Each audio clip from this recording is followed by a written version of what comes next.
have my friend and real estate agent Jake here, and we were chatting the other day, and I got the PPP loan, and he said, "Hey, fun fact about the PPP loan. It can prevent you from getting a mortgage." And so I want to hear all about this. I want to hear what this situation is, because I don't think anybody knows about this. I haven't heard about this at all. Tell me what the deal is. Like, what happened? What was the story here? Where are we? So basically, it wasn't a client. It was actually myself. Okay. So that makes it closer to home, Yeah. more personal. Basically, we had been planning on buying a new house for a while and renting out our current house to try to build up some rental income and kind of rental properties. And house had been on market on our street for a while, and we finally were like, okay, I think this is the time. It's been on for a while, and so we were gonna start to kind of go on that path. And so we're like, great, we got our taxes done. A little bit of a rough start from the beginning of coronavirus, but we were able to get the PPP. Yeah. Which brings us to why we're kind of talking about this now in the first place. Yeah. So get the PPP in May, I think May 5th. It was the first round of getting it. Great. We got it in my bank account. I had lost a couple of deals. Got some money. Yeah, Yay. got some money. Cha-ching. Had a couple of deals fall through, so it was perfect. It got me right through the time to when some of those deals started coming back again. Yeah. So I had a couple of deals that were ready to close, so I'm feeling good, like it's time to move forward with this purchase. And so we got our taxes done. So now it's time to talk to the lender. Yeah. So let's get the mortgage. So Yeah. verbally, I had talked on the phone what our income was, where we're at, what we're planning on doing. He's like, great, you'll qualify for this, no problem. Yeah. Great. Yeah. All right, pumped. So he's like, all right, well, we're going to do this thing. Let me look at your credit report. So he pulls his credit report. He's like, okay, this is fine. A little $35 a month credit card, no big deal. And then he's like, what is this $750 a month loan? And I was like, wait, what? He's like, what is this like maxed out $750 a month loan? I was like, I don't have a maxed out 700. What are you talking about? Yeah. So my first thought is somebody has frauded Stolen us. my identity or something. Yeah. Yeah. So that's the first thing I say is like, I think someone stolen my identity. Yeah. And he was like, I mean, it's happened before. We got to figure this out. And I was like, where's it at? He's like, it's at Pinnacle Bank. And I'm like, Pinnacle Financial Partners, that's who I bank with. And I was like, wait, I bank there. I'm like, somebody like stole my identity and had the audacity to pull a huge loan in my name that At wasn't your bank. in my bank. And so like, I'm totally like following this whole thing of like fraud or whatever, like thinking that was what's happening. Cause I'm thinking, I'm not thinking about the Paycheck Protection Program, which is ended up being was the Paycheck Protection loan. Yeah. Was that loan Yeah. because it was at the time a 2-year payback period.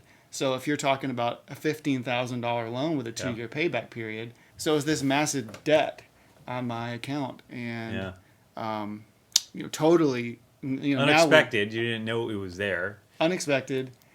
Well, and everybody gets a PPP loan because you don't really view it as a loan because it's forgivable, and everybody, I assume, is going through it thinking, I'm gonna, get the forgiveness, and it doesn't exist as a loan. Or it right? did. Yeah, and so I called my banker, and that was the first thing I asked him. I'm like, hey, what is this deal? What is going on? And he starts laughing. I'm like, why are you laughing at me? Like, I'm going through like a bad time here, and you're going to laugh at me. And he said, he was like, I've had this phone call 5 times this week already. Yeah. And I'm like, really? And I was like, what's going on? He's like, well, as you've kind of explained in some of your previous videos, the Paycheck Protection Program, it changes. Every couple of weeks they have a new thing because I'm guessing that businesses are coming back and saying, hey, this isn't working for us. And they want it to be helpful because that's the purpose of the loan, right? Yeah. So that's when I went on a research bender, and I think this is where Bob and I share a common brotherhood of research. Research, yeah, for sure. So I started reading about it, and basically that's when I kind of started finding out that it was supposedly most small business association loans are not they're not personally guaranteed, but they are reported to the credit bureaus. Yeah. And this one was supposedly not going to be that way because it was this forgivable loan. It had a weird kind of payback period.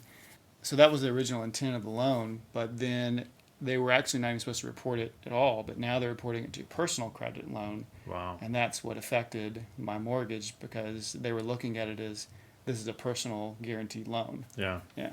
So where did it go from there? Like how, I'm assuming you got this resolved in your case. Almost. Almost. Yeah. I have the good news. All right, let's talk about the good news. So immediately I'm asking the banker, what can we do about this? Because we know the intention is everybody in America, everybody knows what that means and how it works.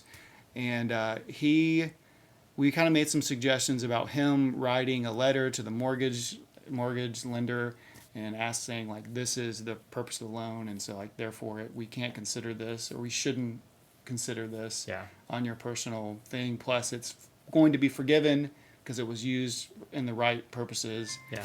And that the lender was like still like we have rules, because of 2008. Yeah. And the crashes, where they used to just, if you had 20% down, they'd give you any size loan you had 20% down. So all that's changed. And so the good news is if your lender, they're starting to work this out because we're kind of the first round of people who are finally starting to get back on their feet, moving forward. And they're like, now I'm going to start looking at that house that I was going to buy in March. I'm going to start trying to look into that now in June, July, August. And so now that's when lenders are starting to figure it out. My lender personally at Movement Mortgage, he said that they actually are at the very top writing a letter that kind of states what this is to send to the underwriters. Mm-hmm. And supposedly the underwriters are going to accept it. I don't know because my banker also said he's had a couple people not able to get the loan because of it. So that is crazy. I mean, it's just amazing how quickly this whole thing rolled out, and all of the kind of dominoes that are falling and the negative effects of this, and the fact that some people are not able to get a mortgage because of this unknowingly. They had no idea.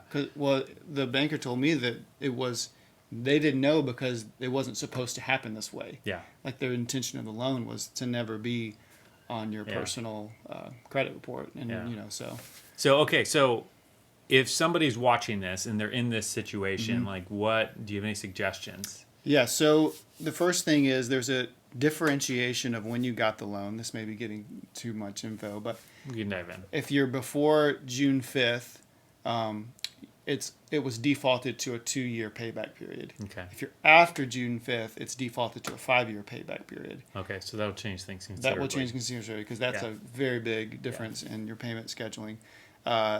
Also, you can talk to your bank if you had it pre-June 5th, which, and you can renegotiate it, and they would to turn it to a 5-year or something. Yeah. Okay, so that reduces your monthly payment and that would just look better. Oh, way better. Your debt to for income the mortgage company. Okay. Looks way better. So that's one way. Yeah. And then you said, who was it? Your banker is writing a letter to the mortgage company? He said he could write a letter basically stating like this is the literal law that the banker can send to the lender to say, hey, this is forgivable. This is now 5 years. Like at worst case scenario, if it's not forgivable, it's a 5-year loan. Yeah. So it looks a lot better. Yeah. And then the third thing would be if your mortgage lender could already be taking right steps to get this sort situated anyways. Yeah. Also, the first round of forgiveness applications, I think, start July 6th. Okay. So that's another way to get it forgiven, wiped away, so that you can move forward. Yeah. That's great. I think the moral story here is that the thing is just a mess. But bottom line is some people are already in this situation, and you gave us 3 different things we can do to kind of move forward in that. And that's making the best of the situation we're in. Right? Exactly. Yeah. Because, this is probably going to be your window, unless you're crushing the rest of 2020, which let's hope we do. Yeah. That might be a dip on your income. So 2021, you might have to wait till next tax season, 2022. Yeah. All right. Well, if you're in Nashville and you need a great real estate agent, Jake is my guy, and I recommend him highly. But other than that, that's all we have for you today. So be blessed, be a blessing. We'll see you soon. Hey, thanks so much for watching the video. If you haven't yet taken our money mastery quiz, be sure to do that. Yeah, it's just a super quick 2-minute quiz, and it's gonna help you understand how good you are with your money. Yeah, and it's gonna provide a custom report giving you specific suggestions on how you can reach your financial goals up to 10 times faster. Head over to seedtime.com/quiz to get started now.